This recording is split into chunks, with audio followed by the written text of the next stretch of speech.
I'm going to call the November 16th, 2022 Mashpee Public Schools School Committee Business Meeting to order. The first, and this is, let's see, it's 5:34. First order of business is the Pledge of Allegiance. Pledge allegiance to the flag of the United States of America and to the republic for which it stands, one nation, under God, indivisible, with liberty and justice for all. Thank you, girls. It makes it sound like an actual school committee meeting with you here. I'd also like to further acknowledge that the Mashpee Public Schools recognize and honor the many generations of Wampanoag people who have lived and been sustained on this territory for more than 10,000 years. Next, we will ratify the agenda for tonight. Do I have any changes or edits to that?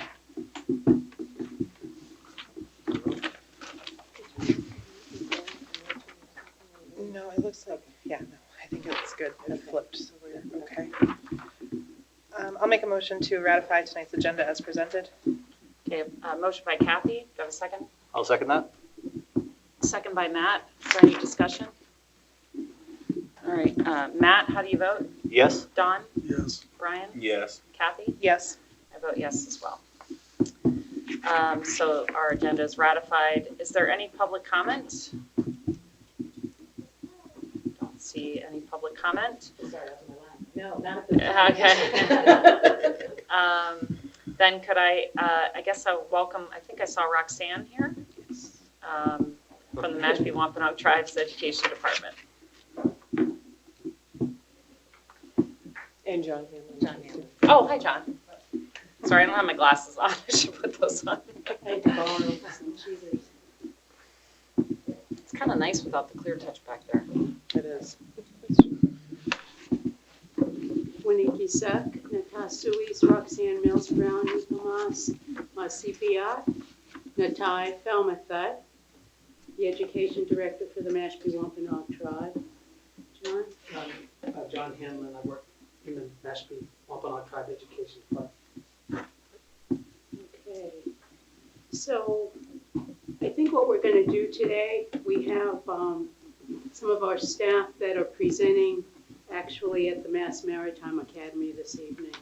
So we have no performances of that sort, but I thought I'd just bring forward some information, if you can indulge me. And then John will have some announcements of upcoming activities. So Native American Heritage Month.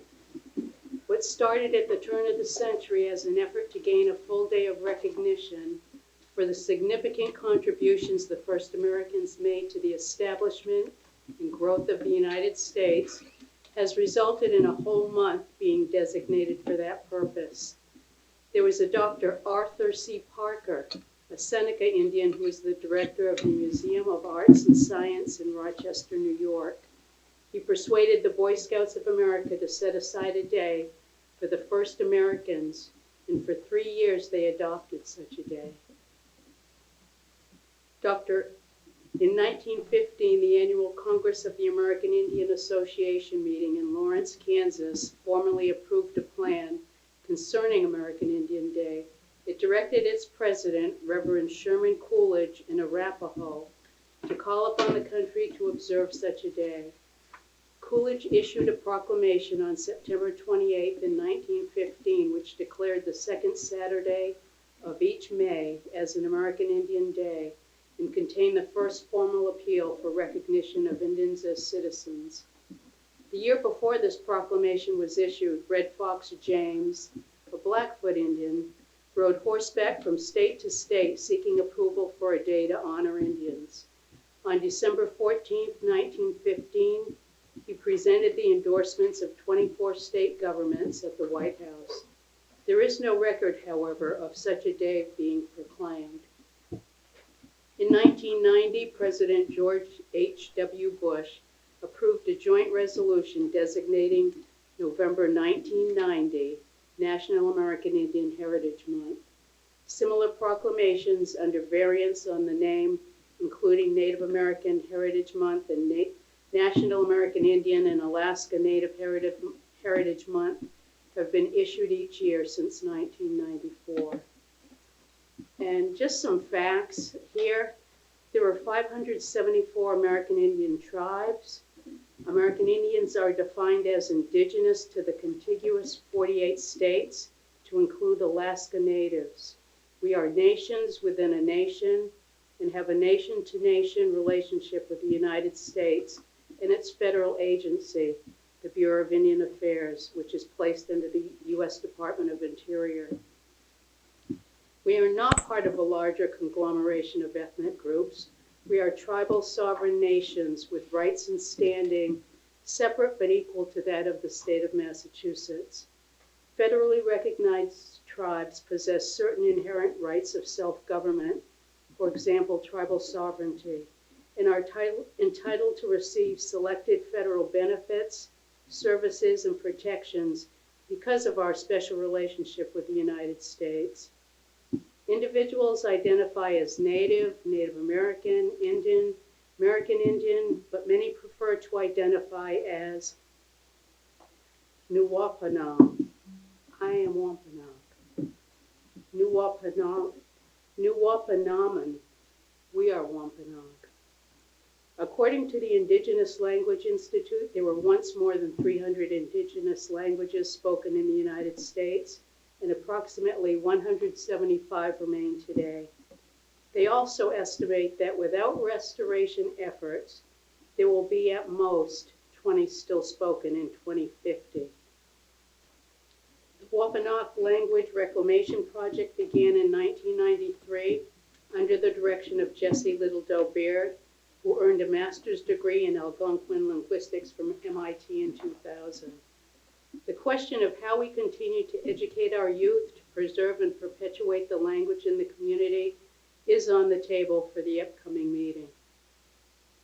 Per the Constitution of the Mashpee Wampanoag Tribe, established for self-governance, the Tribal Council is authorized to promote the health, peace, morals, education, political integrity, economic security, and general welfare of the tribe and the 3,023 enrolled members, and that was as of yesterday. But they still keep coming. We still have births. It is still stunning to me for as many years as I have been around that we are a people so tightly and intricately woven together. And not to embarrass him, but as an example, Brian's grandfather is my first cousin. His great-grandmother is my father's sister. And it goes on and on. It still stuns me every day. The Mashpee Wampanoag people have never ceded our lands or our rights to hunt and fish.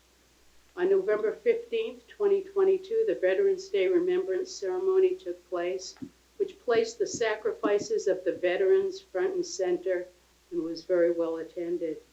Speakers were brief, but I've always wanted to use this word, poignant. Hopefully I pronounced it correctly. The Women's Auxiliary number 5489 stood by. The VFW Auxiliary's purpose is to improve the lives of veterans, service members, and their families, and our communities. Our programs are designed to bring needed services, information, and assistance to these target groups. And Our Ladies Auxiliary is all Native, and I think we have Nipmuc and Wampanoag represented in the auxiliary.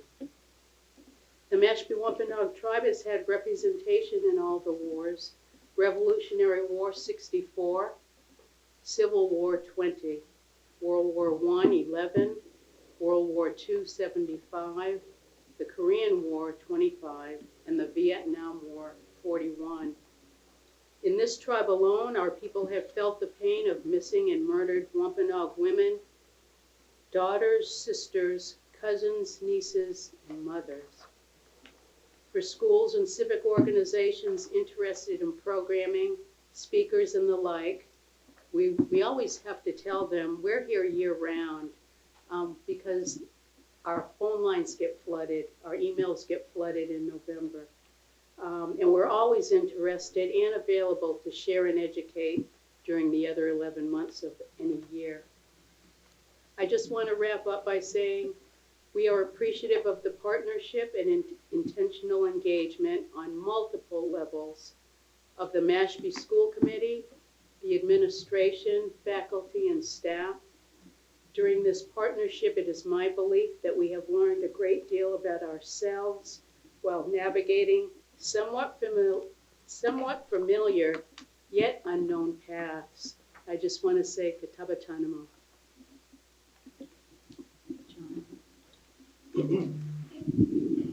So as you know, we have an education department, and we work with the youth from the tribe that are in the public schools. Roughly 7 districts, Mashpee being one of them, roughly 100 students that we have in the Mashpee public system. So I just want to briefly let you be aware of some of the things that we've done in the last few months and some of the things that are coming up, specifically with Mashpee students.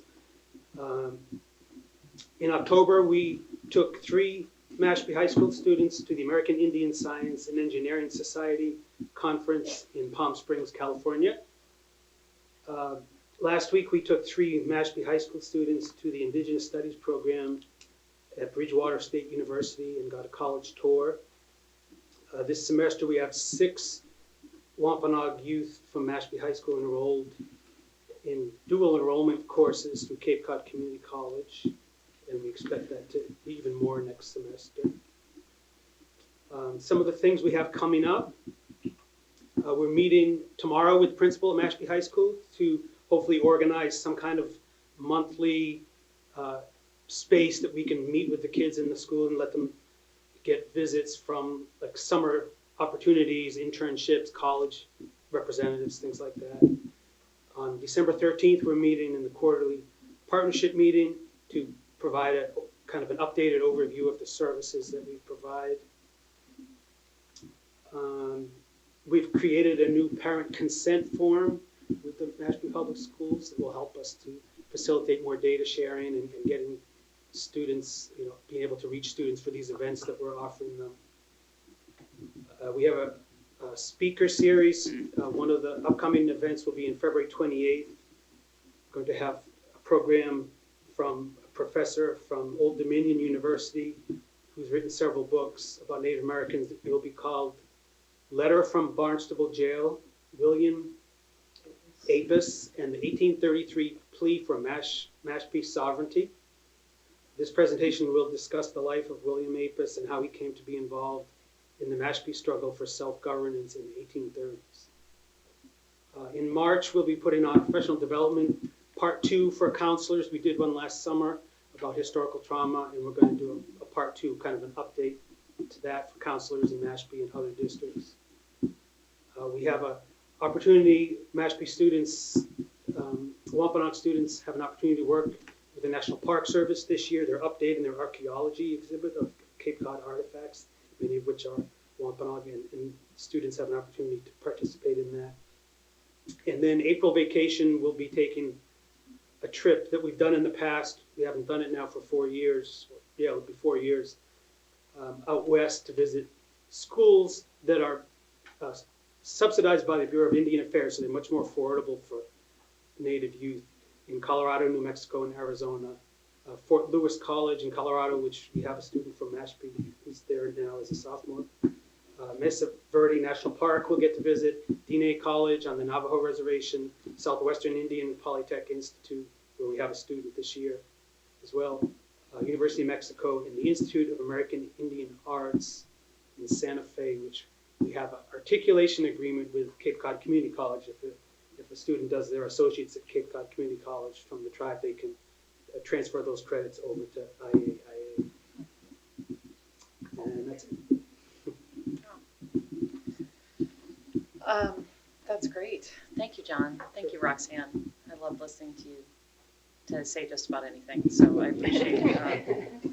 appreciate that context, and it's important history. And I'm glad there were so many people here to hear it tonight. So thank you.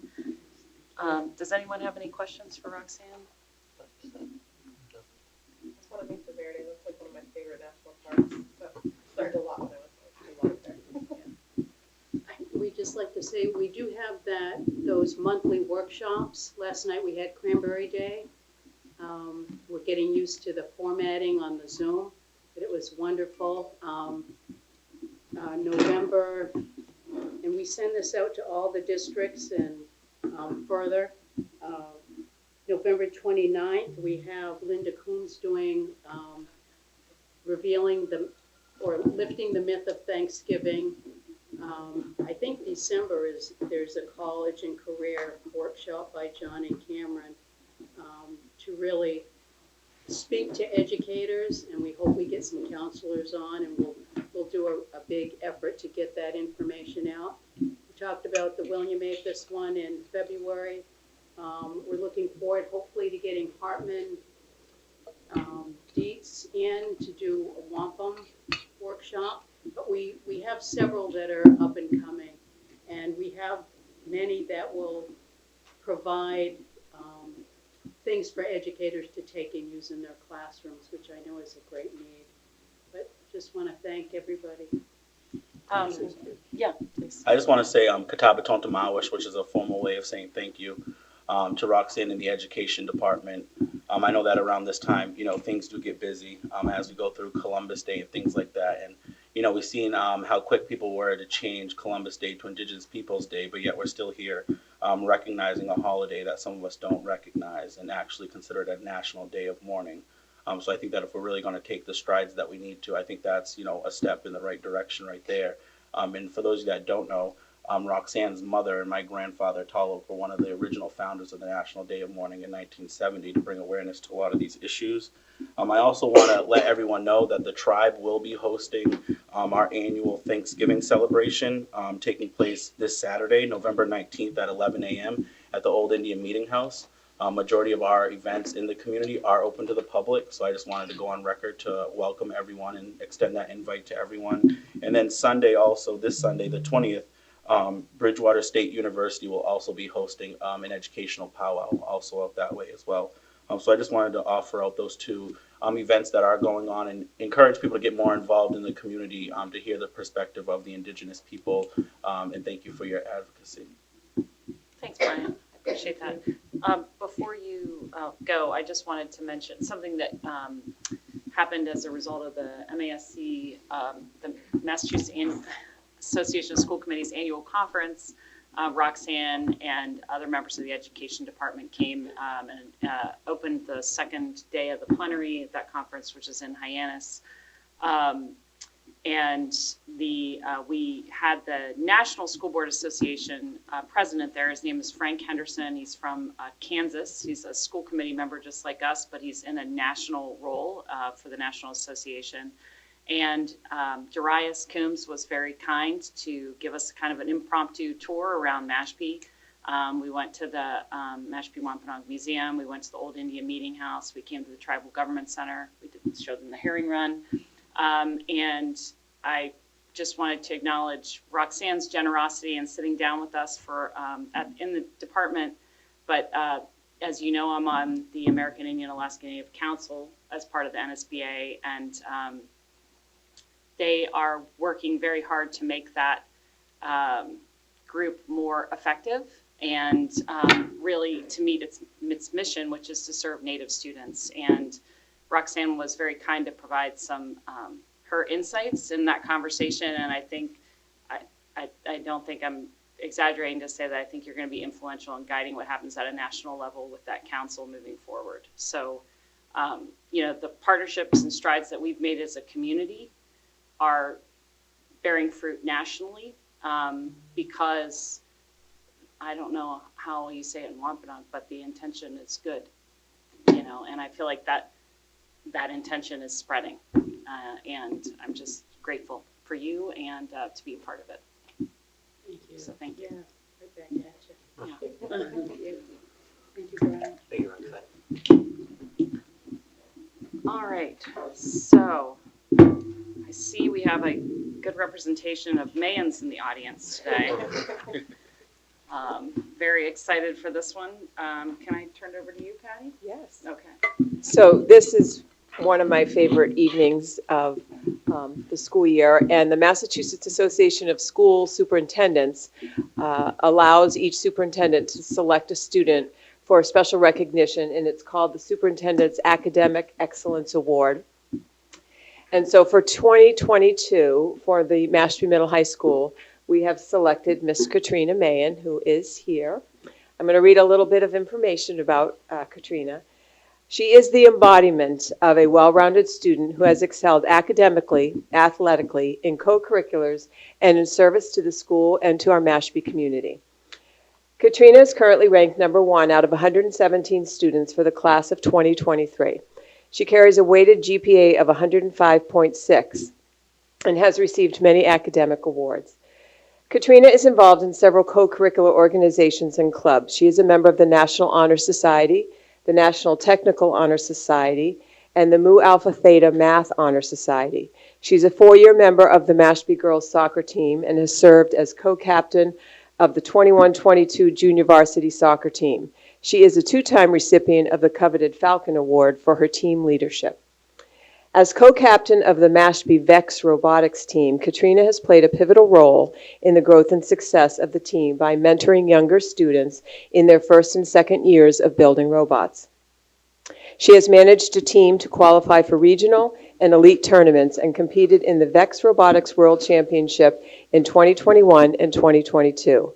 In 2022, at the Worlds in Dallas, Texas, Katrina and her partner, Jamie Hughes, received the Inspire Award. This was awarded to the team that demonstrated great character, good sportsmanship, and earned the respect of the other teams in their division. Katrina is active in our local community. She has been a Mashpee youth soccer referee for many years. As a grade 8 student, she was an ambassador to Project 351, a youth leadership team promoting community service projects, and she has continued to be a key member of that organization. As part of her work with Project 351, she has raised funds to support Mashpee's younger students who may experience food insecurity, particularly during school breaks. Katrina has balanced her academic, athletic, and extracurricular activities while being part of Mashpee's workforce. During the summer of 2022, Katrina was an electromechanical technician intern at Suncorp White. She has also worked at New Seabury Country Club during the summer months. Katrina is applying regular decision to Massachusetts Institute of Technology, Rochester Institute of Technology, Stevens Institute of Technology, Worcester Polytechnic Institute, Tufts University, University of Mass Amherst, Johns Hopkins University, Carnegie Mellon University, and Boston University. We are also very proud and grateful for Katrina and all that she has accomplished and contributed to the Mashpee Public Schools. She is a role model for excellence for all of us. Katrina, congratulations to you and your family on receiving this outstanding recognition and achievement. And she has wonderful parents and siblings as well.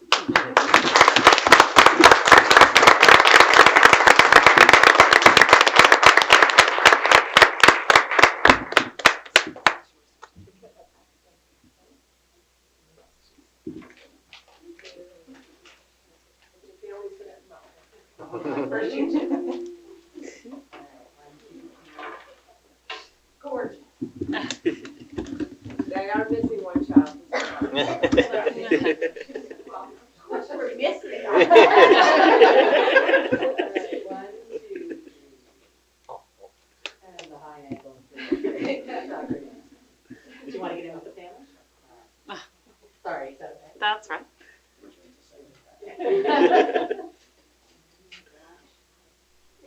Gorge. And I don't know if you feel like saying anything, you're not required to say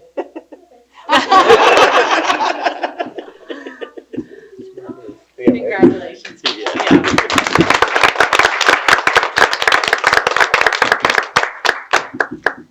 Katrina, it has been a pleasure just watching you.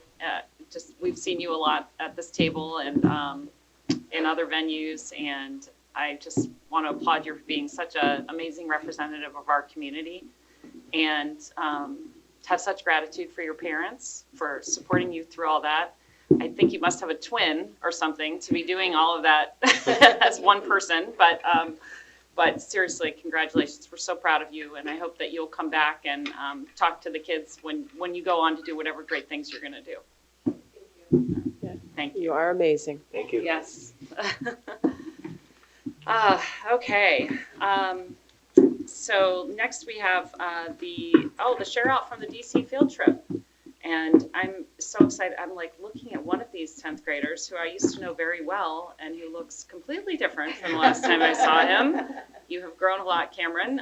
So who is introducing the field trip? Who do we have? I think it would be Dr. Oh, Manette. Dr. Manette. I just want to say, like, congratulations, because, you know, if I can just say one quick thing, this is the only student I've ever seen that comes in like a soccer uniform, and you're pushing your cart that you made with your robot on.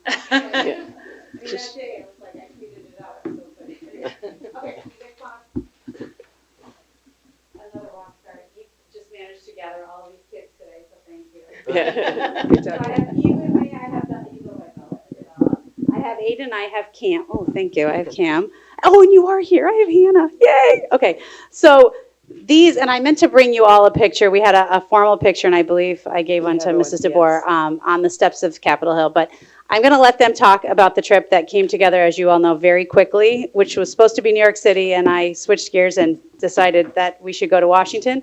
And I think it was a good decision. But this was the best group of students I've ever taken to Washington, D.C. Hands down, the best. So I'm going to pass the mic if you guys want to tell a little bit about the trip, the experience. Eve was a wreath layer, so I'm going to let her start, which was a pretty moving, if you don't know anything about that. It's a very honorable thing. It's a very, I cried, because I cry every year when I have students present the wreath in front of the Tomb of the Unknown Soldier. But it's a pretty prestigious event, and the tour group that we work with works really hard to make sure we get a slot to do that. So I'm going to pass the mic. I didn't know I was speaking, but you know. So yeah, I was one of the wreath layers. There were 4 of us. She sent out, Dr. Manette sent out an email, basically said, hey, if you want to do it, send out an email. Send me an email just explaining why. A lot of my family have been in the service. And Katrina also was one. So I just decided to do it because, you know, why not? Might as well get the experience in. So yeah, it was very inspiring because, I mean, it's just incredible. And it's so sad that we've lost so many people and we don't know who they are. But, I mean, it was just an amazing trip overall. We had a lot of fun. It was very tiring, very cold, very rainy. But we always managed to end up singing on the bus or be sleep deprived on our 10-hour drive home. Or we always managed to make the best out of it. It was just a lot of fun overall. I do gotta agree. It was a fun trip. I learned a lot during it, and I would go back if I could. Hi, I thought the trip was a lot of fun. It helped our class, the kids that went, to grow closer and to learn more about each other. And it was also very educational, and I know we all learned a lot at each of the museums that we went to. I'm just going to say I'm really happy you chose DC over New York, because I think going to New York is, you can kind of just do it yourself and just go and see the city, but going to DC and seeing all like the different museums and all like the special things that you could have done just with the school and riding around in the coach bus and having like your own personal tour guide in DC was pretty awesome. And it was just a really great overall experience. I'm really glad I went because I was a little hesitant on going, but then I saw all like the opportunities and saw like what all we could do, and I was like, I think I have to go, and it was an amazing decision. And I think also having like a roommate also gave you kind of a college experience, because you had to like figure out like what you were gonna do for was it 4 nights, 3 nights? 3 nights that you were gonna do, and kind of manage all that, and kind of an independent experience. So it was really amazing to go and see everything. Yeah, it was a really good time, even though.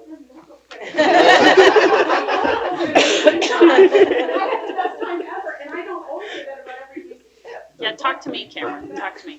Yeah, it was a really good time, even though how sleep deprived we were because of the early mornings we had to go and get ready so that we could go have a good time at DC. And it was good having our own tour guide that could tell us everything that we needed to know all around DC. So, yeah, it was a really fun trip. So before you pass the mic back, what was your like memory that's kind of etched in your brain? My memory was definitely when we were at Capitol Hill with everybody there. It was Okay. a really good time just being able to talk to everyone. Okay. What about you, Bella? We made a pact to take insane selfies at every single point that we could, and I have just an album, like so many photos, and so I can probably print it out and plaster them all over my wall. It was amazing to see just like every single one, and like everyone, this group slowly growing bigger and bigger as we made closer friends. So. Hannah, what about you? My favorite part was probably all the different museums and learning a lot about each different topic at the museums, and also the bus rides were really fun. Aidan, what about you? I would have to say Arlington National Cemetery and the Holocaust Museum were my favorite parts of the trip. And you? I'd have to say, for some reason, the bus ride from Mount Vernon to Capitol Hill was a lot of fun because we had music playing, so we were dancing, and we were all really cold, and the bus was warm. So we were all just dancing, and it was fun. Wow, I can't believe you guys went to Mount Vernon too. That's really you We gotta. did, yeah. It's a pretty. I don't know if you got to see the. Well, both of you got to see the itinerary for the upcoming trips, but it's stock. And I give these guys credit because it's a 6 a.m., 6:30 wake up call. Breakfast served out the door. I think one morning 7 a.m. I think the latest was 7:30. And does anybody remember what did we do when we first get on the bus? Well, we do roll call, but what else did we do? I was hoping there was a roll call. We did the Pledge of Allegiance. So I have this thing where the kids have to stand up, and I think the cutest moment was the last day is so crazy because we're trying to get everybody out and trying to get everybody packed up and check out. And we do a few tours that morning, and then we get on the bus and head out. And when we exchanged bus drivers in Connecticut, he got up and complimented everybody on the microphone, and he said, "You forgot to do the pledge today. Can I lead you in the pledge?" And it was the cutest moment that I was like, "Oh, somebody remembers we did the pledge." But great group. There is not one part of that trip, anytime I've gone, that's not an educational moment. And I'm glad you talked about just the skill of figuring out who's showering in the morning, who's showering at night, who's taking what bed, who's doing what. And just to see the group just get so close from the time we leave the school, which was 5 a.m., and then when we come back, and everybody was just like a cohesive unit. I got to see dance moves. We did a dinner cruise on the Potomac. This is just a very special group because everybody was included. So thank you. You guys included every single student on that trip. So it was a great time. Well, that's great. Thank you guys so much for coming in. Was it anyone's first time in DC? No kidding. Wow. Well, I'm really Exhausting. glad. Yeah. It's exhausting, but worth it. Well, what you guys did in that one trip, it probably took me years to accumulate those experiences, and I'm sure you've seen things that I've never seen either. So I'm just pleased that the district, Patty, that supports our students doing this, because I think we're very fortunate to even have access to DC. I mean, kids that live in other parts of the country will live their whole lives and never see our nation's capital. So it's something that I don't take for granted. So. Anyone down here? Matt, Don, Brian? Anyone want to? Thank you. Yeah. Thanks for coming in to tell us about it. Thank you all for coming in.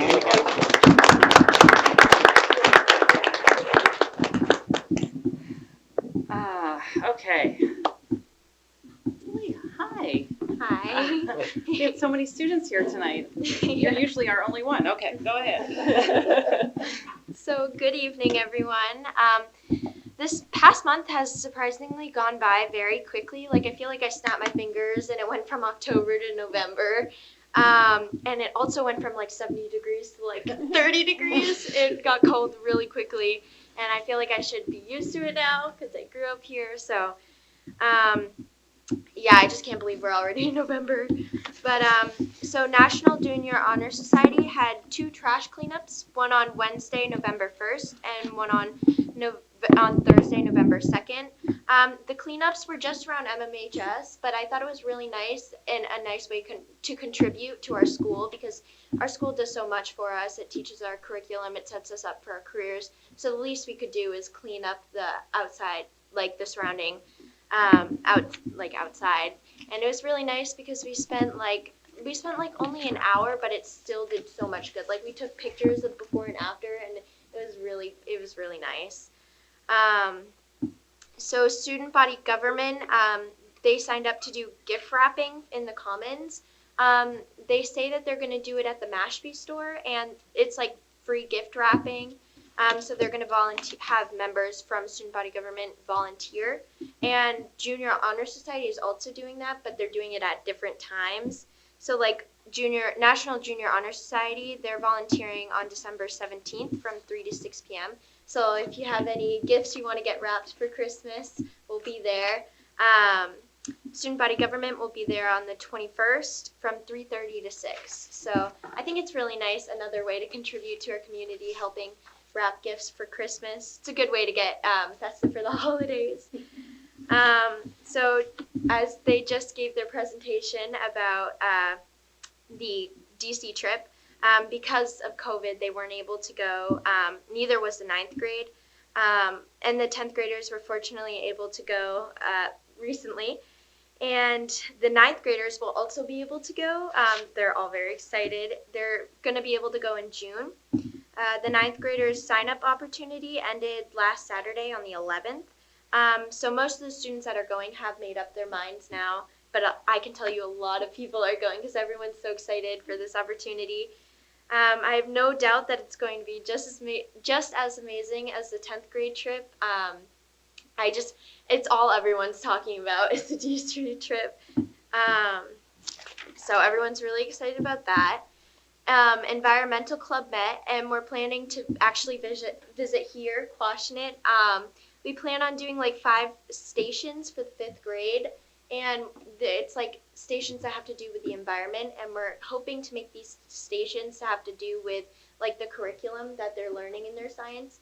And so we're gonna have like two students from the environmental club do each station, and each station should be around like 15-20 minutes. And it's going to be really nice because the 5th graders can rotate to each station and do each activity. We haven't decided like the specific activities that we're going to do yet, but we want to involve like shells and like the food webs and stuff like that. All of the fall sports have ended, and the winter sports have not started yet. Everyone's looking forward to the sports that are going to start in the winter. They actually had a few meetings after school to talk about the winter sports and see which kids are going to be interested in which sports. I know specifically that cheer and track had their meetings after school, and they just gave out little pamphlets talking about everything that's like required and what they're going to do for their winter sport. In the meantime, a lot of people are also visiting the weight room and the fitness room after school, which are 2 little rooms that are connected to each other where people can work out on their downtime. And a lot of people are using it to stay in shape for their winter sport. It's really fun because they play music and you can just spend your downtime after. It goes until 4:15, but I think that's the perfect amount of time to work out right after school and then go home and do some homework. Quarter 1 just ended for everyone, which I cannot believe. Like, it's already been a quarter at our school. So all of our assignments and projects from quarter 1 are due, were due last Thursday. And we started new units, new projects, new assignments this week. Everyone's really happy that they got their first quarter over with, but sad because some people take different classes per quarter, so they had to switch into a new one. So people are either very excited about switching or sad that they have to leave the class that they were in. Today, Mr. T, Miss Mills, and a lot of musically gifted students traveled to Sandwich and audition for all Cape Cod Treble Chorus. And it's more like traditional choir, and you have to learn this song and like the notes that you're gonna sing, and you audition. And a lot of people were so excited. I know specifically an 8th grader, Shanna, she was practicing, and I was like, "You sound amazing," and she was nervous, but she was also excited. Miss Mills also has her high school chorus. And Miss Frazier's media class, they're going to, and a few additional students outside, like in the artsy wing, they're going on a field trip to Six the Musical in Boston, which It's gonna be awesome. Do you need a chaperone? No, I'm chaperone. Yeah, when I heard that, like, I was jumping up and down. I was like, oh my gosh, it's so awesome. Yeah. So it's gonna be on December 20th after school. So it's actually like an after school field trip. So, I mean, and that's what shows you that students were really excited, because even though they still weren't missing school, they were all super excited to go. They were like, I don't care that we're not missing school, I'm going, because they were all so excited to be able to see this. I mean, it's just an amazing opportunity to be able to go all the way to Boston and watch a musical with some of your fellow classmates. So I know it's just going to be really fun, and I'm excited to go because I'm also going to tag along, and I'm excited to see like everyone. It's gonna be fun, and like they were talking about on their DC trip, how they were playing music in the bus. I hope that we can have that kind of experience too. It's probably not a coach bus, but Yeah. I predict. Well, that's all for this evening. I hope you all have a good rest of your night and a great Thanksgiving break. Thanks. You too. Good job. Any questions? All right. For all the spectators, I just want to let you know what's happening next. We're going to approve some minutes. The superintendent's going to do her report. Then we're going to have our director of finance do something, and then we're going to approve some new policies. And then we have some additional business. So feel free to slip out at any point. Or stay. Are you implying I am not exciting in my More the section? merrier. I just want you to know that after the minutes, the superintendent gives her report. That's, you probably are interested in that. But then when we get to maybe policy, I don't know what she's talking about. It's not exactly like watching an action film. It's, yeah. Thank you for coming. Thank you guys for you. coming. Yeah. Thanks, Bella. Yes. Yeah. I just didn't, I wanted to create a pause in case you needed to exit. Thank you. All right, so next we're approving the minutes in the packet, pages 1 through 4. We've got the meeting minutes from the 19th, as well as our special meeting on the mask resolutions. That's page 4. Do I have a motion to approve those?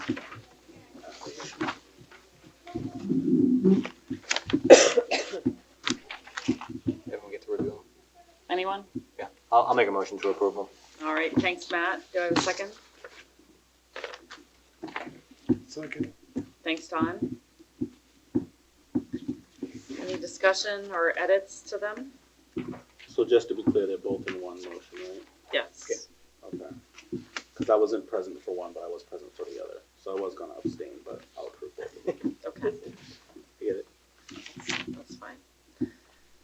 Okay, Matt, I'll say yes. Dawn, Yes. Brian, Yes. Kathy? Yes. I vote yes as well. All right.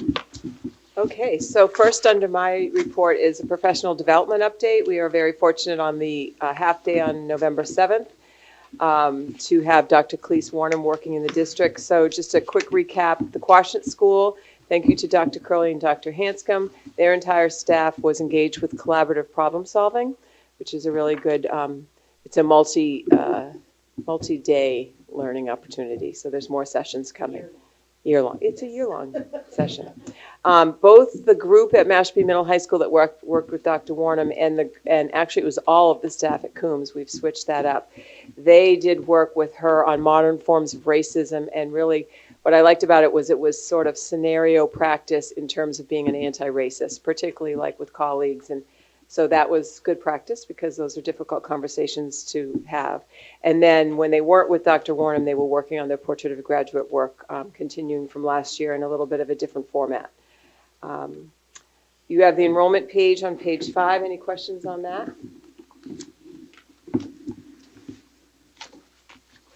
Okay.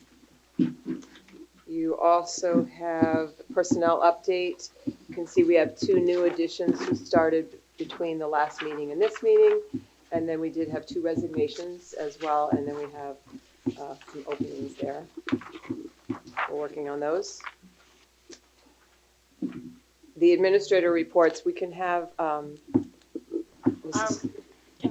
The resignations, those were, what, Anna and Peter, or what? Remind me. Oh, Anna was a special education teacher at Coombs, and Peter was a science teacher at MMHS, both teachers. Was that the physics teacher? Yes. So I know we've pretty much heard from the high school piece. I don't know if you would like to hear from the other two principals briefly? Yeah. Okay, so how about we go with Principal O'Brien? Would it be okay if I took advantage of my lovely fourth graders? Sure. Of course. Rose, would you like to speak this evening? Come on, you can come stand next to me. We had two pretty special events this week, and fourth grade got to enjoy a field trip, right? Would you like to introduce yourselves? You're here for a badge, right? All right, so let's take, can we pop this up? Yeah, that's awesome. You just want to say your name. I'm Poppy. I'm Ayla. I'm Quinn. Abigail.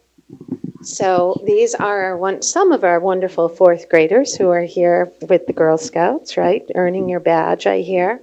And you had a special event this week. What did you do for fourth grade?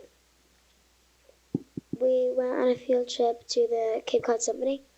Absolutely, which was really special. It's so nice to have this field trip back because they have not been able to attend for a couple of years in fourth grade. Is there something you really liked about it?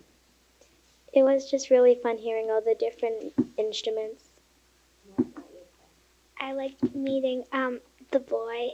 I forgot his last name, but it's Cameron. I don't remember his last name, but he was really good at the cello. Yeah. I also liked Cameron. He was just really good. He surprised me with his talents.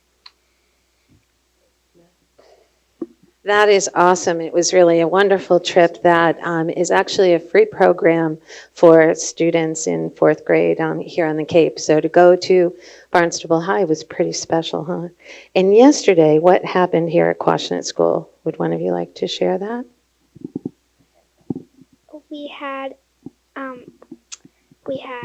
something in the gym, and it was the Wampanoag Gym Circle, and it was really fun. And we saw a whole lot of Wampanoags. I saw some of my friends up there too. Was that pretty special? That was very special, especially for Mashpee. Absolutely, absolutely. What was your favorite part of the assembly? I liked it when everybody danced around the drummers. Absolutely, we were in a great big circle, right? And what was so special about that circle? Do you remember what Mr. Greenbeer was telling us about the circle? Oh, the circle is like the circle of life, how it comes out, like earth, and then you go back into the earth and you die. Exactly. How everything was done in that circle. It was really very special. And how about you? Anybody else want to share something? And I remember him telling us how special the drum in the middle was, that they treated with care.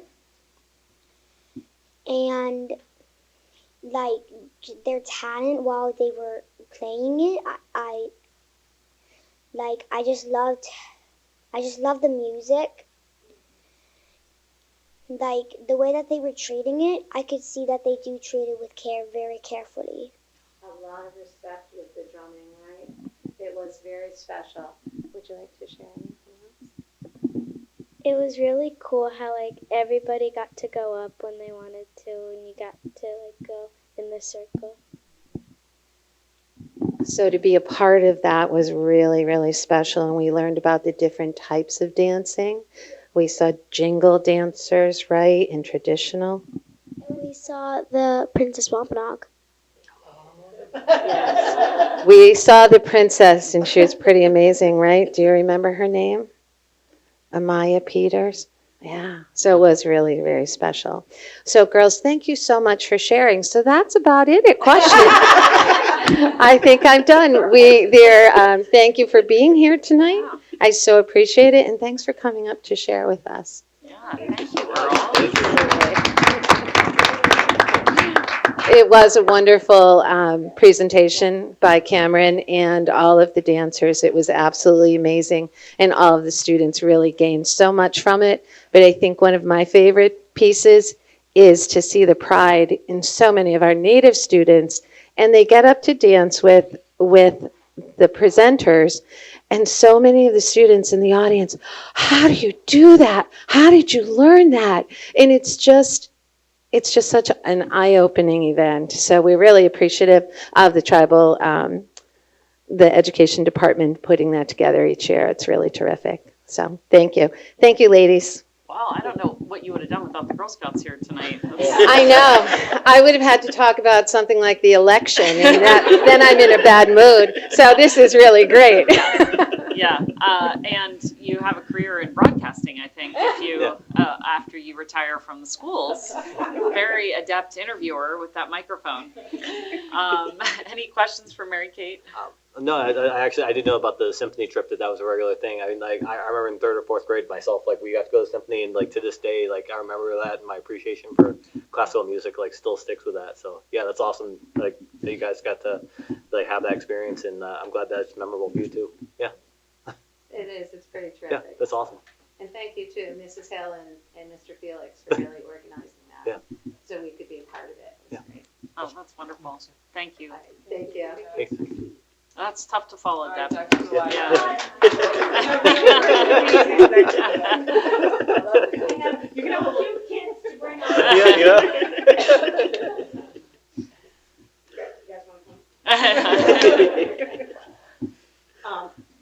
So we had that same assembly yesterday, and it was absolutely amazing. And of course, Mr. Randy, our famous Mr. Randy, was drumming, and all the kids loved to see that. So it was really good. We also had Danielle Greendeer come in to read her book, and it's a story told from the eyes of Wampanoag children. And she read it to the whole school, 2 grades at a time, and it was well received. And she's amazing. Yes, she is. Yeah, I didn't know she was so amazing. So next year we're going to try to coordinate it a little bit better so that we can sell her books at the book fair. Because wouldn't that be great? And so that's what we have going on now. We have our book fair. We had our storybook dance. It was a lot of fun. We've been really busy. Everything I say is lame compared to what everybody else. No, that's true. It's okay. They were probably Coombs students before they were Quashnet students, Deb. You know? Yes. Yes, exactly. So at any point, it's been really busy. We've had lots of screenings for our pre-K and K kids. Vision and the Lions came in to volunteer and help, and nice. hearing, and we've had Polished Dental come in. We're taking care of our kids. Yeah. But really, it's just been really good. We have the Read to Me program well underway. So they read to our preschoolers and our kindergartners once a week, and they try to go one-on-one so that child has an adult that he or she can always go to. So it's just been really great, really busy, and I'm tired. I'm glad to hear about all those volunteers. I don't think people realize how many volunteers we have in our schools, and during COVID, how we couldn't do any of that. And I just feel like there's so many people coming into our schools. It's so cool. It's awesome. Yeah. It's awesome. Coming in to read, coming in to help, and just volunteer and do what we have a reading specialist, retired reading specialist coming in regularly. It's a Southport Falcon. It is a Southport Falcon, and she's amazing. Like, it's so great. Oh, that's great. It's so great. Thank you, Deb. Okay. Any questions for Deb? Next time I'll bring some. Yes. She has a question. Oh, wait. She has a Quinn has a question. Quinn has a question. Yes, Quinn.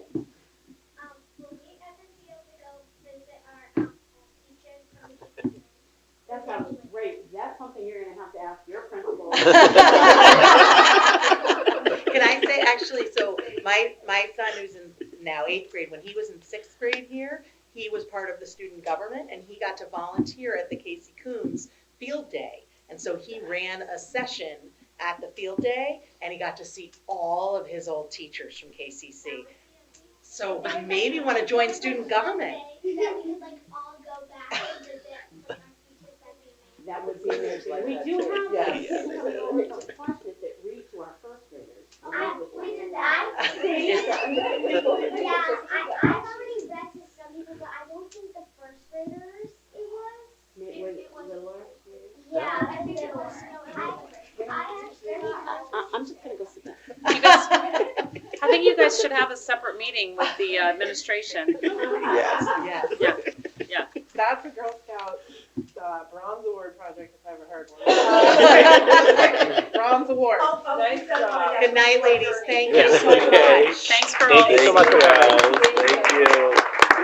I don't know the requirements, but I say they earn their badge. Yes. Oh, yeah. Hey, Kathy. Capital trip and then we're done. But wait, before you leave, can we get a picture with the Girl Scouts? We've never had anybody get a badge here before. Can we do?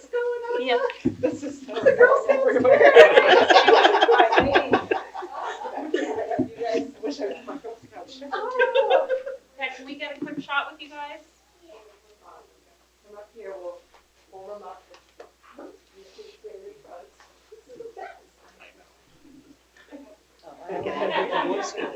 Well, do it, man. You guys are awesome. I want to make sure that I gotta make sure I get a picture of you guys. So that when you're famous, we have everyone. What's that for you, girl? I was brown. Yeah. All right, everybody looking ready? 1, 2, 3. Thank you guys. Thank you. Good job. I'm so proud of you.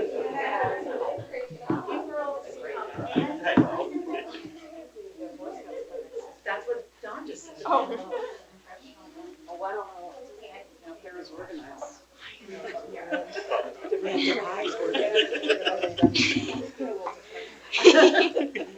All right.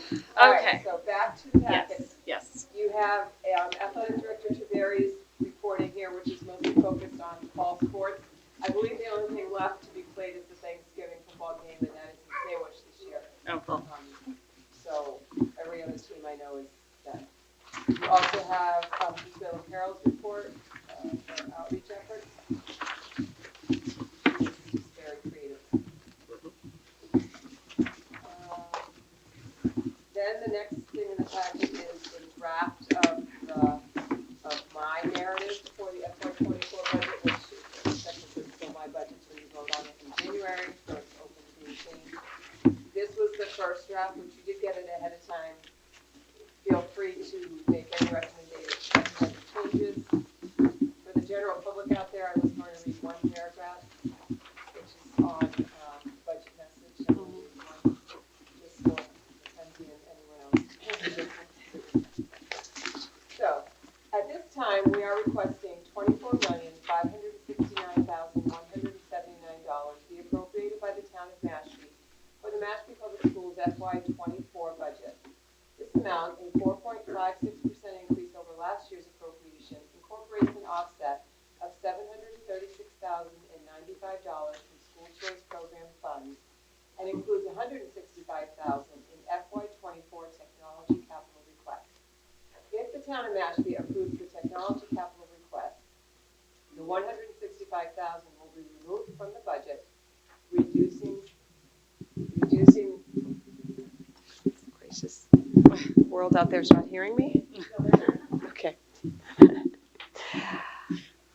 So if the $165,000 in capital request for technology is approved, then we will remove it from the operating budget, which will reduce the FY24 requested appropriation to $24,404,261, a 4.28% increase over last year's appropriation. The budget represents the culmination of work that began in March of 2022. It's a collaborative effort incorporating a wide range of input from educators, department heads, and the district leadership team. There is an expectation that ongoing practices and protocols to maintain facilities that are healthy and safe for our staff and students will remain in place and be funded through the DPW's operating budget for FY24 and beyond. Example of the MERV 13 filters, hand sanitizer, sanitizing wipes, disinfectants, paper towels, etc. Our multi-year detail-focused oversight of all district expenditures has allowed us to accumulate $3,007,014 in school choice program funds as of June 30th of 2022. which will be combined with ESSER grant funds to provide the bulk of funding needed to renovate and upgrade the Coombs School HVAC system. It should be noted that renovations and upgrades to the HVAC system at the Quashnet School and at the Mashpee Middle High School are also in the planning stages, with project funding to be determined by the town of Mashpee. So the rest of the packet, which will be put on our website as well, contains a lot of the breakdown and analysis of what's in the budget, and it's just a wealth of information for all to enjoy. Do any members have questions? I would like to replace this organization, this picture of us, because it is distorted and. Oh, I can slim it down. Let me see. Okay. I can squish it. Is it just the stretched effect? It looks stretched, yes. Okay. It's something I will squish it back We if all it's look. been stretched. I didn't, okay. Okay, we'll fix that for you. That is an easy fix. A couple of other edits Oh. directly to you when you shared this. And so Oh. I would just say to everybody, Okay. if you have specific Yeah. changes. Was that one in there? The picture one? Not about the picture. That's the first time I've seen it printed out. Okay. On page 25 in your packet, you also have the capital requests, and if you notice that the top part of this form includes school requests that fall under the DPW, because as we all know, they are responsible for the buildings, the facilities. And so you see that amount at the top, and then the 165 that I referenced in that paragraph by Delia, down below. I do not know when the CIP meeting is scheduled yet, but usually January. Okay. Any other questions on that? No.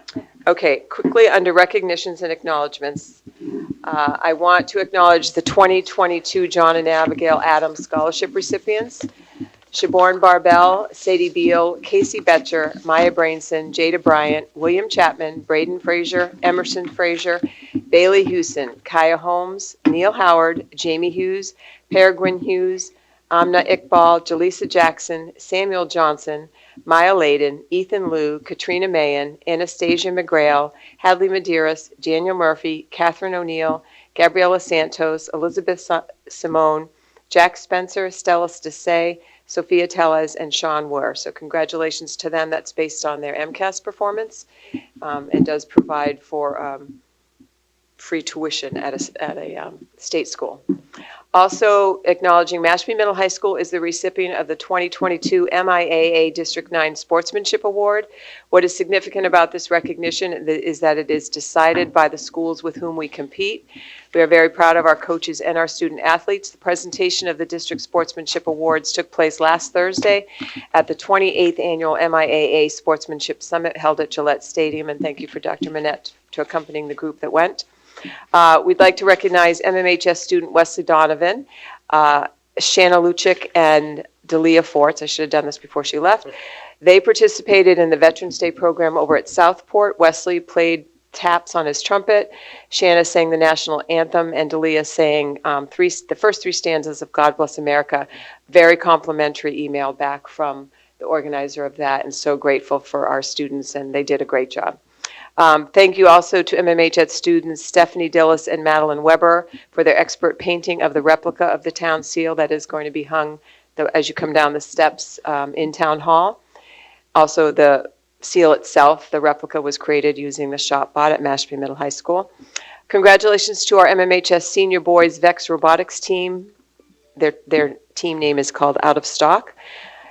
I hope that doesn't mean anything significant, but who competed this past weekend. That was the field trip you approved in the emergency meeting in Connecticut. They finished 5-0 as tournament finalists, so that must be a good thing. Thank you to the Mashpee Wampanoag tribe and their education department in particular for all that they have done and supported us with the Native American Heritage Month. And one of the things that we expanded from last year is the reading of biographies that the tribe provided to us, which is great. And previous years, we only did it 1 week, so now we do it every day, and we'll continue to grow that collection of biographies. And then finally, shout out to the Quashnet School K Kids, which is a Kiwanis group. They were able to put together 14 boxes of candy and care packages that were shipped to members serving, service members serving abroad and also on U.S. soil. So thank you to everyone who donated their excess Halloween candy and also the care products that went into those boxes. So that is it for recognitions and acknowledgement. Oh, that's really cool. Thank you. Next is Director of Finance, Ashley. In your packet are just the standard FY23 budget reports. Are there any questions? I did not have any. Are there any from the other members? No, I did not receive any ahead of time. Okay. Do you have any? Please go through it. Thank you. Next, I'm going to turn it over to Policy Subcommittee. Kathy or Dawn? And you should have at your seat, just to, I don't mean to interrupt, but this was the summary of what we talked about at the Policy Subcommittee meeting, and then the policies with any edits that were recommended by the committee are in there. So basically we met, kind of reviewed, a lot of these are just Massachusetts Association of School Committee recommendations to update the following policies. Dawn and I and Patty and Hope looked them over. Dawn and I kind of felt that they were all pretty standard, nothing really earth-shattering in terms of changes. Some of them are just updating links or acts that have recently passed, few definition updates, just some verbiage changing, school system to district and things such as that. A couple of definitions added to policy DIE. Were there any functional changes on these procurement policies? No.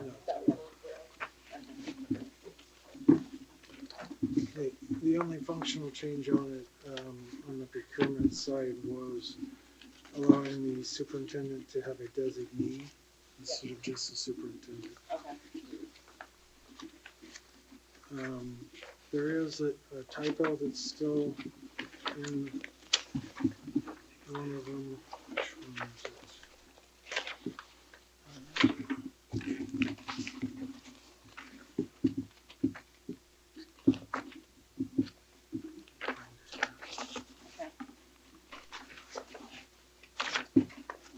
While you're looking for that, I think our intention is to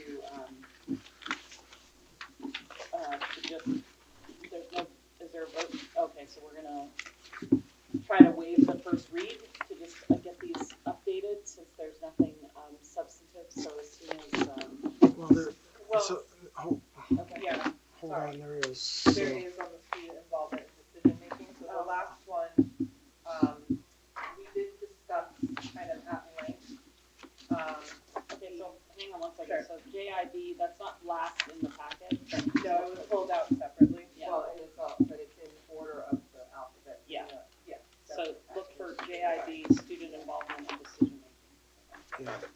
So, this was the policy as written, and it tied into the next agenda item also with the Student Advisory Committee. So I don't know if you want me to kind of combine that, because that conversation ties in a little bit. We spoke with the Bourne School Committee member who was instrumental in getting their student advisory set up. I also spoke with Tracy Novak with Mass at the conference. And what we have in we are not doing our policy as it's written. So the question, our policy is aligned to the law. So the question now becomes, do we keep the policy as we have it written, which basically is how the law is written, and has a student advisory committee set up, and that the chair of the student advisory committee or their designee is an ex officio non-voting member of the school committee without the right to attend executive sessions?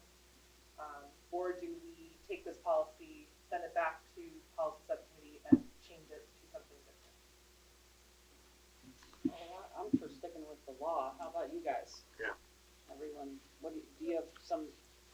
recommendation, John?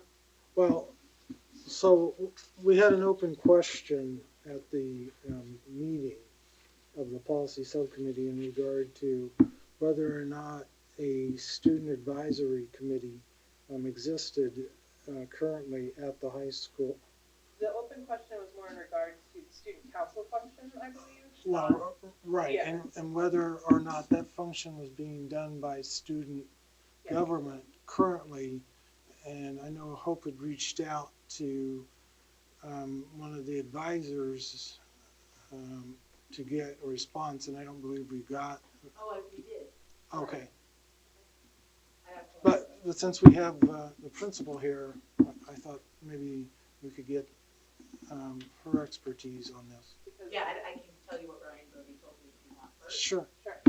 He was confused about what I was asking. So there's two different groups. There's the class officers, and they are elected by the student body. They run the fundraising for the classes. They plan the activities, the prom, like whatever. And then there's the student council, which is a different set of elected students. And I said, okay, well, what do you guys do? And he's like, that, he took it over during COVID. He said that the stuff that Mrs. Lewis was talking about is what those kids really want to be doing. They want to do sort of lobbying and advocacy. So he was, and Dr. Burnett can fill in anything I'm missing, but when I talked to him on the phone, they are looking to have activities like what's in your policy currently with that group, which is different from the elected officers that do, and this is at the high school level, 9 through 12, non-middle school.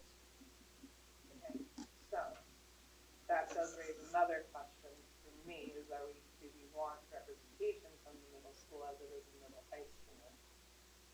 But also, if they're elected, so if the student council is elected by the student body, they hold an election every year. That is what he told me. And how many members? Well, currently they everyone, and it's open to everyone. So in other words, we talked about in the middle school, it was only the kids who ran for office were on the student council. That is not the case in high school. The high school, but he said the kids who come are typically the kids who were elected. They're recruiting. That's what we're looking for. They were currently recruiting for more kids to come, but it's absolutely open to everyone. So How many members are on that? He said 7. So it's open to everyone, but they're elected? The officers are elected. The officers of the student Yes. council. Yes. So, let me put a pause in this for a second. So the question on this portion of the agenda is on the policy JIE. Yes. And whether we want to, so let me just suggest that we handle that first. And then under the next agenda item, we can talk, process about the actual, what we're gonna do. So, I think well, first of all, we can change this policy at any time. So I think it would be a good idea to approve it, make it, well, first of all, do I have a motion to waive the first read of these policies? I'll make a motion to waive the first read. Okay. Motion by Kathy, Second. second by Brian. Okay, so discussion on waiving the first read. This just a lot, I have no problem doing this because we're not, this is like housekeeping. Yeah. Of our Yes. policy making. Okay. Any further discussion on that? Okay, so let's. So this is just on waiving the first Yes, read. just on waiving the first read. Okay, so, Matt, how do you vote? Yes. Don? Yes. Brian? Yes. Kathy? Yes. And I vote yes as well.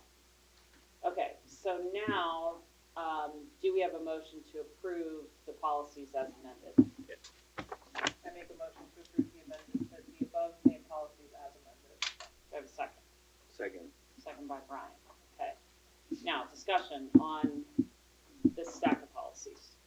So on policy JB, there's a typo still on the last sentence of the first paragraph, where it says, or any other category supposed to be protected. Okay. I know, you got all the others. I got a lot of stickies, so. All right, any Any So- other, That was the only typo that okay, I. any other discussion on approving the above named policies as amended? Okay, Matt, how do you vote? Yes. Don? Yes. Brian? Yes. Kathy? Yes. I vote yes as well. So those are approved. Okay, so now back to the student advisory committee. So you also have page 29 of your packet. You've seen this a couple of times. This is the cutout from the law. So now that we just passed JIB, that is the current policy, which the law is kind of incorporated into this policy, and now having an understanding of the student council and that process. So their officers are elected, but anyone can join. Correct. The law reads that the student advisory committee must be an elected position. It's not, so it can't be, it has to be its own election. To be in the group. To be a student advisory committee, it has to be its own election. So then that's different. That is different from a student council. Yeah, that's different from what National Middle High School has. Correct. So in order to align with the law and the policy, we would need to have, and we also were thinking this is probably gonna be pushed next year for creation wise, because of the timeline of everything and getting all of our I's dotted and T's crossed. Yeah, so the goal is to get this stood up for the 23-24. Correct. Okay. Which will give time to kind of educate the student body as to what this is, get the election pieces in place that need to happen, and then kind of moving forward in that direction. I think it's also a great opportunity for school committee members to go into the school and talk about school committee and sort of what we do and so, you know, I don't know where that's appropriate or how that would happen, but that would give us a little bit more time to do that sort of engagement. Yes, because it does require also to have the full school committee quorum or higher to meet every other month with this body, to set agenda, to touch base.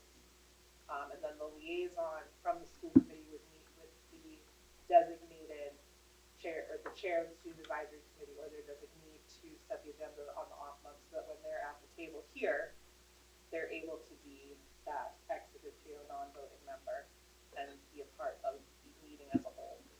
In addition to the report outs, they're still able to do the report out, they're still able to give us what the clubs are doing, what the arts department is doing, like, they're still able to incorporate that in there. They would have the same standing agenda item that we currently have as like the report out, but then they stay for the rest of the meeting and debate like we are currently on policy, on all of the things that we do as members. They just would not be able to vote as we just approved that policy. We would be able to ask their opinion, and we would be able to get their take on it, and that would be the setup of the student advisory committee. I'm starting to understand why some districts have problems getting people to their meetings. It's a big time commitment. It is. So I think that part of the policy still needs to be fleshed out, exactly what the role and responsibility is for that individual. Included in the documents that were with the policies for your review was a copy of a guide that was put together by Mask, highlighting the roles and responsibilities of an individual. That was sent out then? No, but I think it's linked. It was in the link with all the policies. Oh, okay, gotcha. I think I've ever seen that, yeah. So, as Kathy was mentioning, you know, they freely can speak, they can join the subcommittees. You know, one of the differences is they can't propose motions directly, along with the fact that they're a non-voting member. But it will be a big time commitment for individuals. And I guess I was curious to hear from the principal in regard to her experience at former schools, how they handled this advisory committee, or did they have an advisory committee separate from other committees? No, but I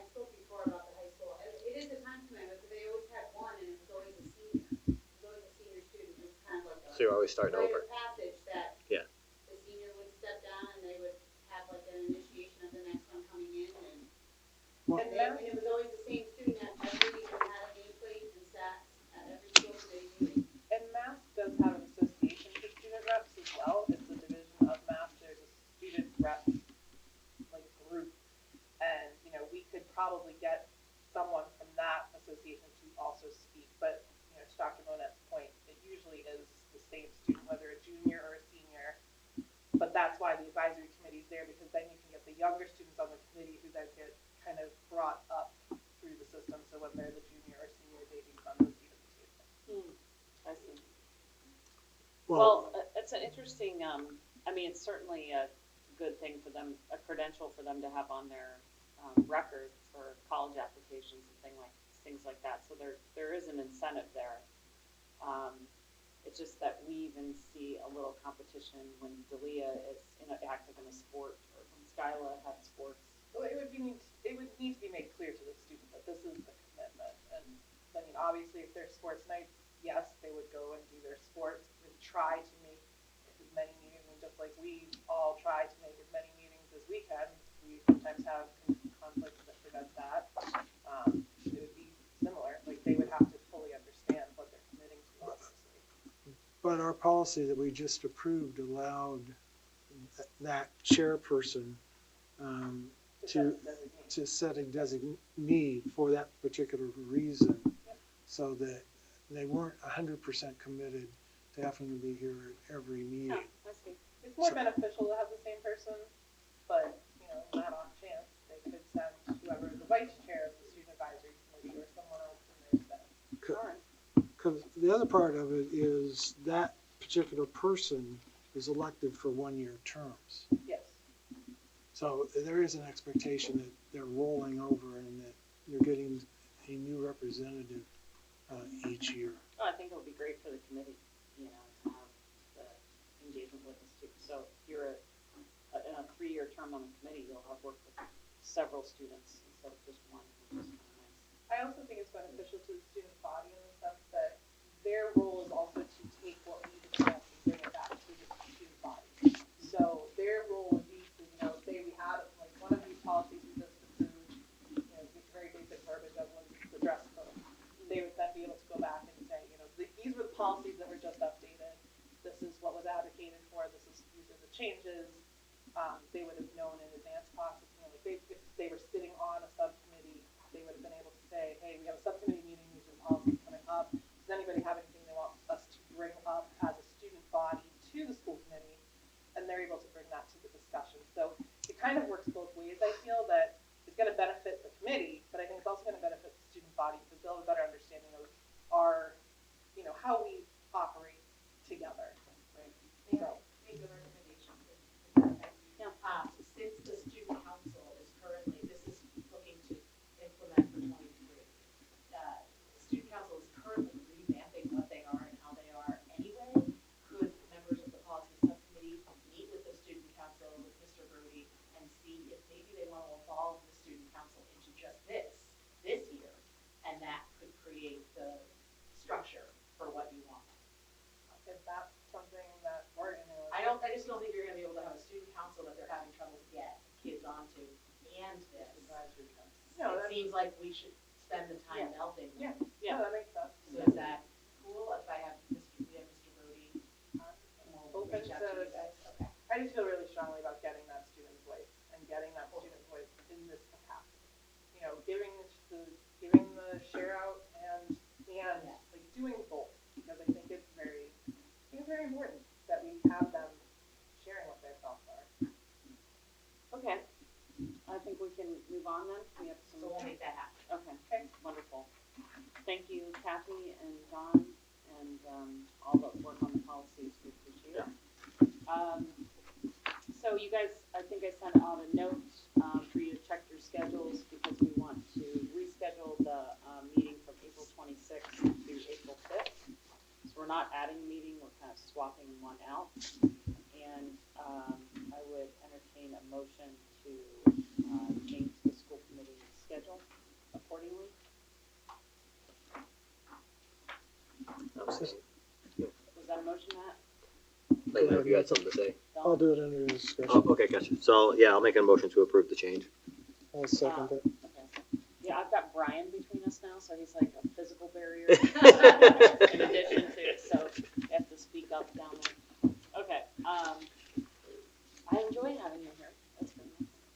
Okay, so, that was the first by Matt, second Yep. by Don? Yes. Okay, wonderful. Any discussion? Do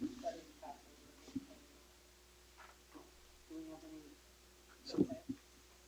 Maybe that's why we didn't schedule it in the first place. And I don't know that it's gonna impact any of us, but I just wanna make note that it.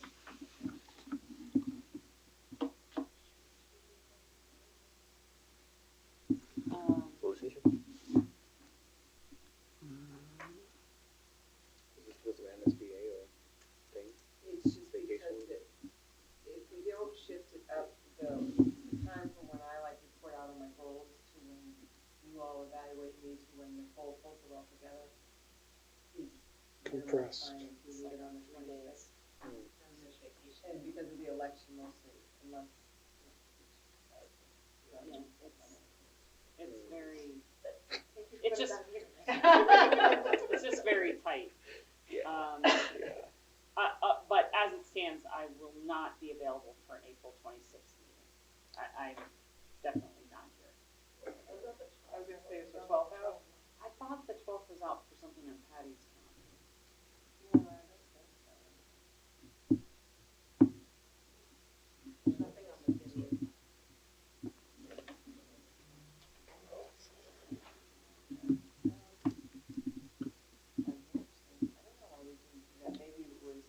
Is that the collaborative? I don't know. This might have to trump that. If it's a collaborative.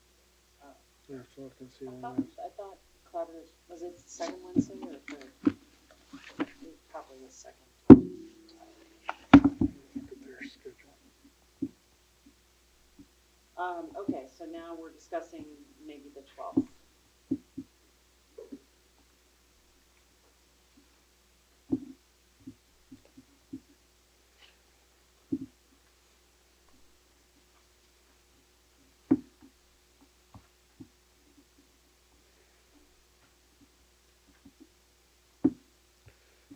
So is the expectation then that we will do,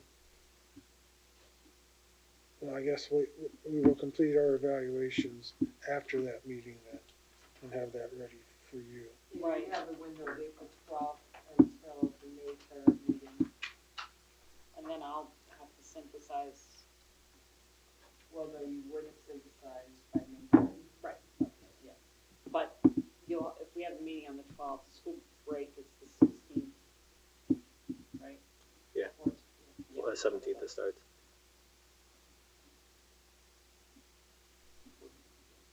We have that by the 28th, that would give a little over 2 weeks.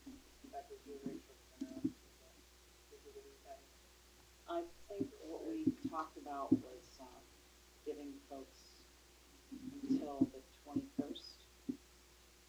But that was when it was on the 6th, right? No, we were gonna do it on the 14th, we were gonna have it done by the 14th. Okay, so can we do the 12th? I think Is so. that a motion?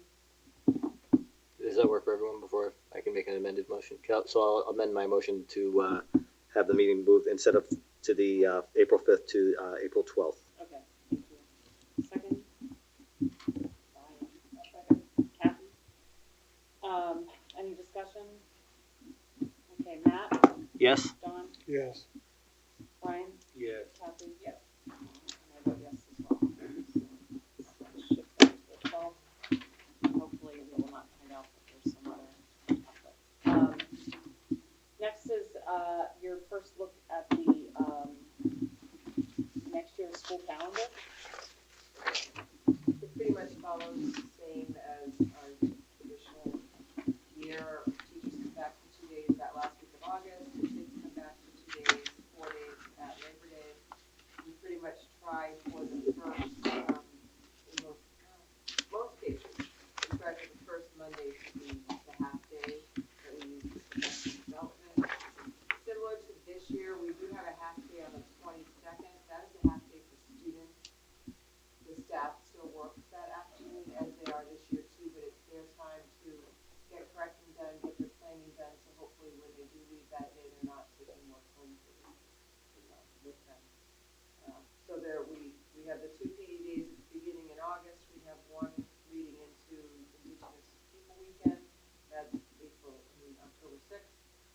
always have one in the month of March, which happens to be March 16th.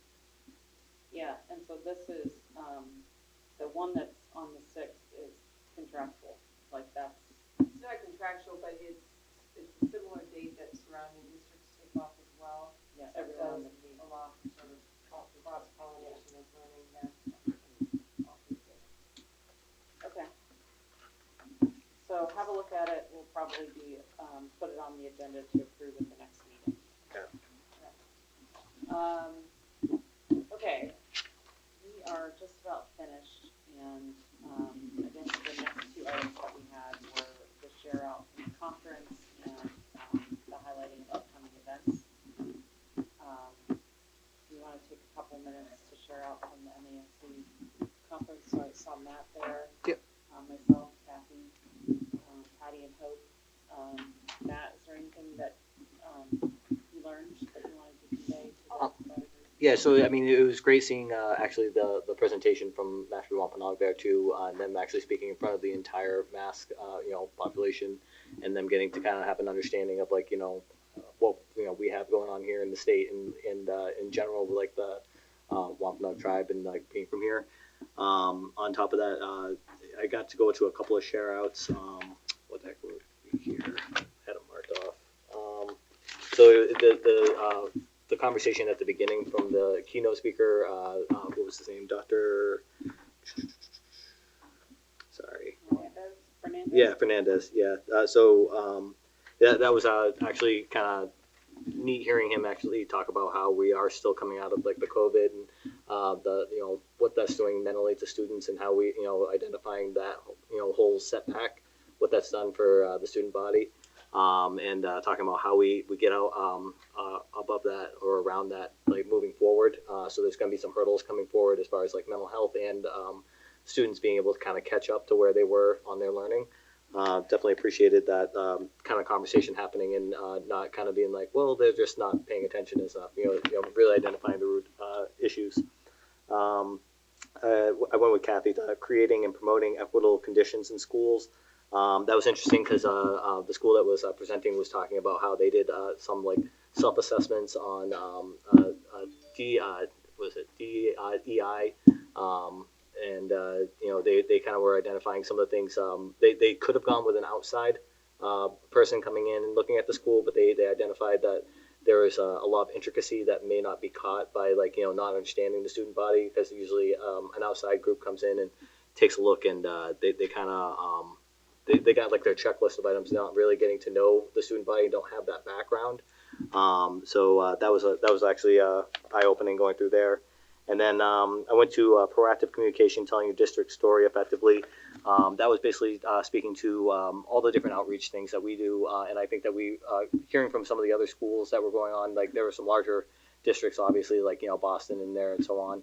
The main speaker used to be the person that handled all the communications for Boston Public Schools. And so they had a lot different hurdles than we had, but based on just like everything that we do from like the Thursday, the 212 that gets put out, and having our homepage, it definitely felt like we were at a good point where we are. But I was interested to see, what was going on with that and if there was something else that we could add for it. Yeah. Yep. No, thank you. Fun, isn't it? It was really interesting and eye opening. Like there were a lot of different things to choose from. Different topics, and just kind of having to divide and conquer like we all did to see if, hey, is there something that we could learn a little bit more on, and everything was eye-opening, honestly. Yeah. The delegate meeting on Wednesday was interesting. All of them passed. The one that our proposed amendment did not pass. There were other amendments made to that first article. However, ours was not one that got approved, but everybody, they all ended up passing in the end. It was very interesting to be part of that process in person as opposed to online, because last year was online and that was a very strange process to be part of. But it was really interesting in person. To echo Matt, the keynote speakers we had this year were very engaging, presented some really amazing facts and outlooks on the state of how our schools are kind of moving forward SEI with the social emotional recovery almost in a sense it felt like they talked about in terms of COVID. And then some of the sessions I attended, again, the conference seemed to really be kind of about diversity. The whole theme was, if you don't know, was about diversity, equity, and inclusion. And there were just some really great and poignant conversations that were had in some of the sessions I was in. Very eye-opening. Lots of statistics that kind of make you think and really give you pause to look at what we have in Mashpee and say, you know, we are in a good place. I agree with what Matt's saying. A lot of what was discussed are things that we already just put in place here, so that made me feel a little good. Some of it, obviously, you know, that one that Matt and I both went to, you know, they said that, you know, to really embed diversity, equity, and inclusion, it takes it takes 10 years to really get it rooted in your school district. So I feel confident with the work that we started that we're taking the steps, but it's definitely, obviously, we knew it wasn't going to be an overnight process, but that 10 year, for some reason, kind of my jaw might have dropped a little bit. It's a long time, but it's 10 years for fruition. You're making it is. small Yep. steps And along the way. that was Yeah. the thing. And organizational change, that's for anything. Exactly. And that's just to get to the point that you're trying to get to, and then once you get there to the 10-year mark, you know, there's always room for improvement. Yeah, but it was really nice. I mean, it really covered the entire spectrum of diversity, equity, and inclusion. You know, there were specific ones on anti-racism, there were specific ones on the LGBT community, there were specific ones on, you know, religious groups. So it really, with that, like, gave you a chance to learn, to talk with people who are doing the work, to help kind of check yourself a little bit as well. And the teacher of the year, her stories have still stuck with me as well, because she was a keynote speaker one night and she was amazing, and the work she's doing with her students, yeah, it was impactful, and I look forward to it. So thank you for the opportunity, and it was another great experience. What they said was great. And also, I continue to be slightly frustrated that the Wampanoag tribe component doesn't seem to be incorporated into the program at the time that the publication of the program is done. So still there's a lack of kind of awareness of when the tribe was going to be there. So it's no longer my responsibility as the division chair, but I talked to the woman from Carver who's chairing now, and I said, you know, next year it shouldn't be an addendum to the agenda. It needs to be built into the agenda. It's still clunky, but considering 3 years ago they didn't do anything, maybe it's that 10-year time horizon. And you guys have been around for 10,000 years, so, you know, you can wait, I'm sure. No, it's terrible. I'm very impatient for it to be, like, done, but I notice again and again each year the school committee members from across the state who are so grateful for the connection to Mashpee.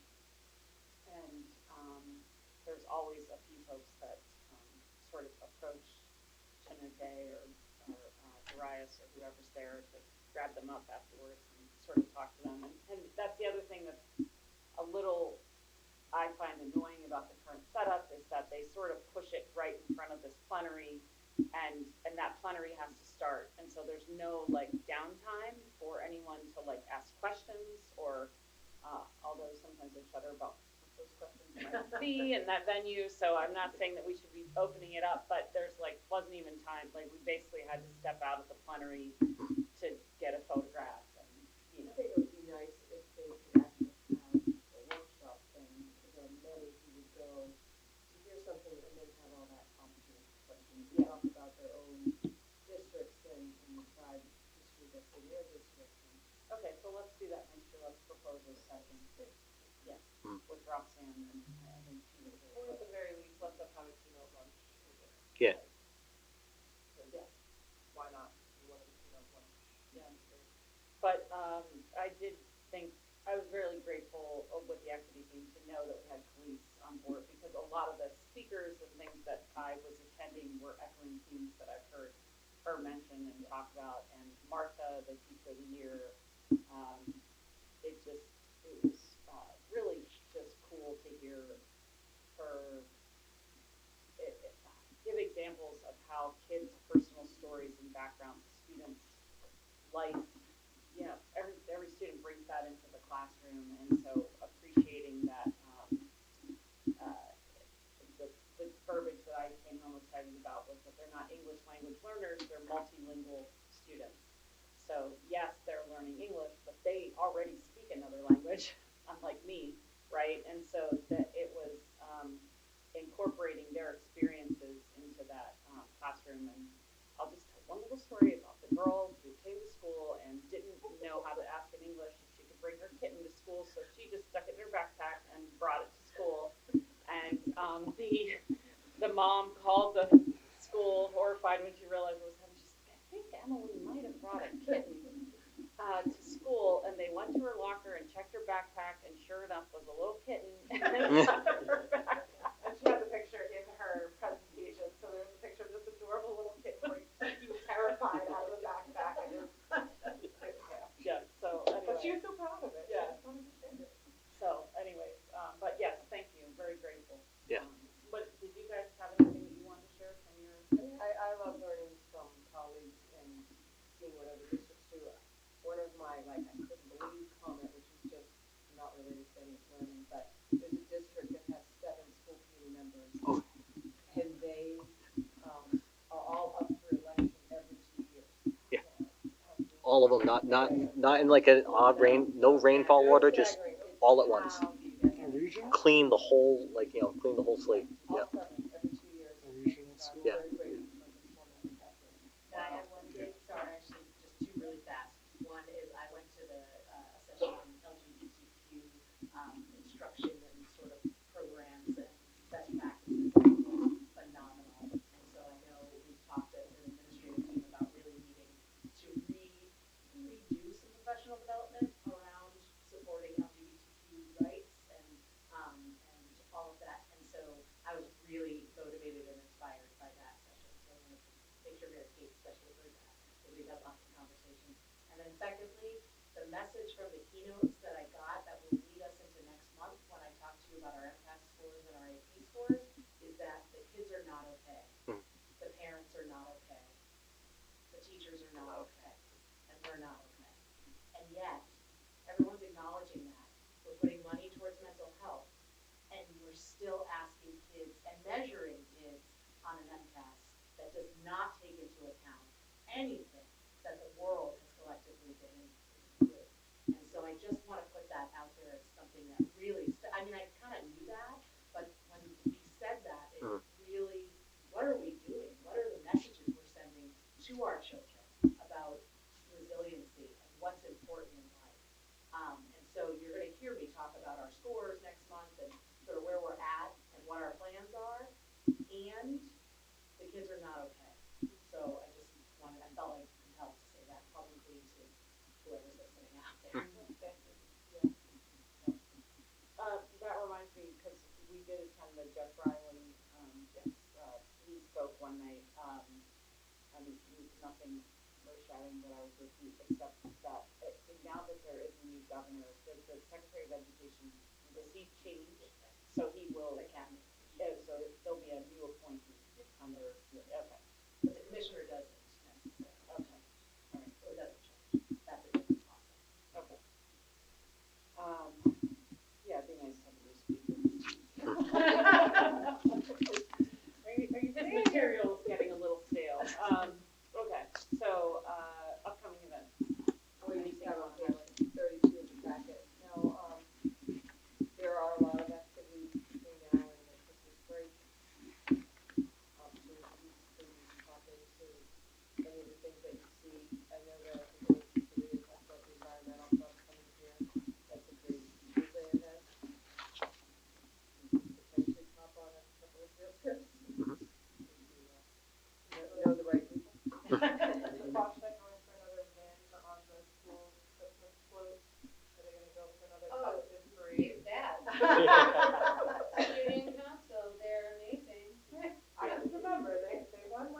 Yeah, Christmas crazy. I don't get it. Oh, we'll make sure, it's on the, So the only, the one thing I just wanted to mention while we're here is we do want to hear about how the election went. I understand that you were preparing a memo or something that's going to go to Patty that she'll then share with us. I don't want to lengthen the meeting tonight, but we do have an upcoming, after Thanksgiving, I think we received the town manager and the chair of the select board for a coffee, and so I'm just going to be anxious to we'll be getting that probably follow up. tomorrow, Friday. Yeah. Okay, so is there anything else that anyone wanted to bring up that wasn't on the agenda or? That last part was the only one that, yeah. All right. Okay, then this meeting's adjourned. Oh, any public comment? No, not at this time. All right. Then we adjourn. Thank you.